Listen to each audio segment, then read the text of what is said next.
ಪ್ರಧಾನಿ ನರೇಂದ್ರ ಮೋದಿಗೆ ಪತ್ರ ಬರೆದ ಸಿಎಂ ಸಿದ್ದರಾಮಯ್ಯ ವಿಬಿಜಿ ರಾಮ್ಜಿ ಕಾಯ್ದೆ ಹಿಂಪಡೆಯುವಂತೆ ಒತ್ತಾಯ. ಮನರೇಗಾ ಬದಲು ಇತ್ತೀಚೆಗೆ ಕೇಂದ್ರದ ರಾಮ್ಜಿ ಕಾಯ್ದೆ ತಂದಿತ್ತು. ಕಾಯ್ದೆಯ ಹಲವು ಅಂಶದ ಬಗ್ಗೆ ಸಿಎಂ ಸಿದ್ದರಾಮಯ್ಯ ಆಕ್ಷೇಪ ವ್ಯಕ್ತಪಡಿಸಿದ್ರು.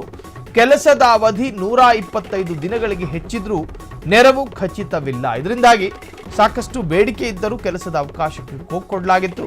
ಹೊಸ ಕಾಯ್ದೆ ನರೇಗಾ ಅನುದಾನ ಹಂಚಿಕೆಯನ್ನು ಬದಲಿಸಿ ಕೇಂದ್ರ ರಾಜ್ಯಗಳ ನಡುವೆ 90-10 ಅನುದಾನ ಹಂಚಿಕೆಯ ವ್ಯವಸ್ಥೆ ಇದೆ. ಹೊಸ ಕಾಯ್ದೆ ಇದನ್ನು ಬಹುತೇಕ ರಾಜ್ಯಗಳಿಗೆ 60-40ಕ್ಕೆ ಬದಲಾಯಿಸಿದೆ. ಇದು ಆರ್ಥಿಕ ಒತ್ತಡದಲ್ಲಿರುವ ರಾಜ್ಯಗಳ ಮೇಲೆ ಹೆಚ್ಚಿನ ಭಾರ ಹೇರ್ತಾ ಇದೆ. ನಿಮ್ಮ ಕ್ರಮ ಸಂವಿಧಾನದ 258 ಮತ್ತು 280ನೇ ವಿಧಿಗಳ ಉಲ್ಲಂಘನೆಯಾಗಿದೆ. ಇದು ಸಹಕಾರಿ ಫೆಡರಲಿಸಂಗೆ ಮಾರಕ. ಕಾಯ್ದೆಯಿಂದ ಗಾಂಧಿ ಹೆಸರು ತೆಗೆದಿರುವುದು ಸಹ ಖಂಡನೀಯ. ಹೀಗಾಗಿ ಮನರೇಗಾ ಕಾಯ್ದೆ ಮರುಜಾರಿಗೆ ಪತ್ರದಲ್ಲಿ ಸಿಎಂ ಒತ್ತಾಯವನ್ನು ಮಾಡಿದ್ದಾರೆ.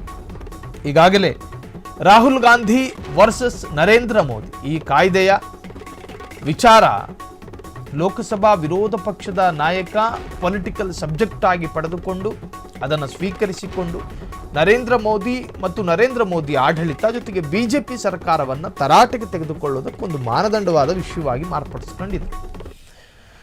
ಈ ವಿಚಾರಕ್ಕೆ ಸಂಬಂಧಪಟ್ಟ ಹಾಗೆ ಪ್ರಧಾನಿ ನರೇಂದ್ರ ಮೋದಿಗೆ ಈಗ ಸ್ವತಃ ರಾಜ್ಯದ ಸಿಎಂ ಸಿದ್ದರಾಮಯ್ಯನವರು ಪತ್ರ ಬರೆದಿದ್ದಾರೆ. ಆ ಪತ್ರದಲ್ಲಿ ಏನಿದೆ? ವಿಬಿಜಿ ರಾಮ್ಜಿ ಕಾಯ್ದೆ ಹಿಂಪಡೆಯುವಂತೆ ಒತ್ತಾಯವನ್ನು ಮಾಡಲಾಗಿದೆ. ಆ ಪತ್ರದಲ್ಲಿ ಪ್ರಮುಖವಾದ ಸಾರಾಂಶ ಮತ್ತು ತಾತ್ಪರ್ಯನೇ ಇದು. ಮನರೇಗಾ ಬದಲು ಇತ್ತೀಚೆಗೆ ಕೇಂದ್ರದ ರಾಮ್ಜಿ ಕಾಯ್ದೆ ತಂದಿತ್ತು. ಕಾಯ್ದೆಯ ಹಲವು ಅಂಶದ ಬಗ್ಗೆ ಸಿಎಂ ಸಿದ್ದರಾಮಯ್ಯ ಆಕ್ಷೇಪಗಳನ್ನು ವ್ಯಕ್ತಪಡಿಸಿದ್ದಾರೆ.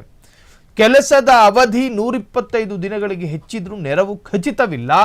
ಇದರಿಂದಾಗಿ ಸಾಕಷ್ಟು ಬೇಡಿಕೆ ಇದ್ದರೂ ಕೆಲಸದ ಅವಕಾಶಕ್ಕೆ ಕೊಡಲಾಗಿತ್ತು.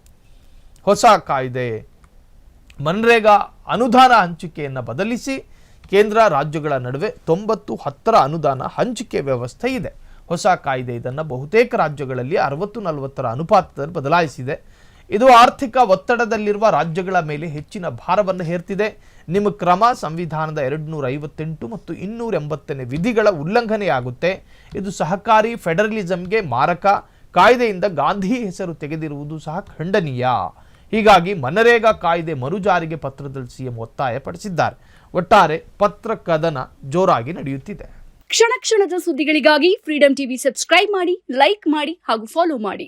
ಹೊಸ ಸುದ್ದಿಗಳ ನೋಟಿಫಿಕೇಶನ್ಗಾಗಿ ಬೆಲ್ ಐಕಾನ್ ಮೇಲೆ ಕ್ಲಿಕ್ ಮಾಡಿ.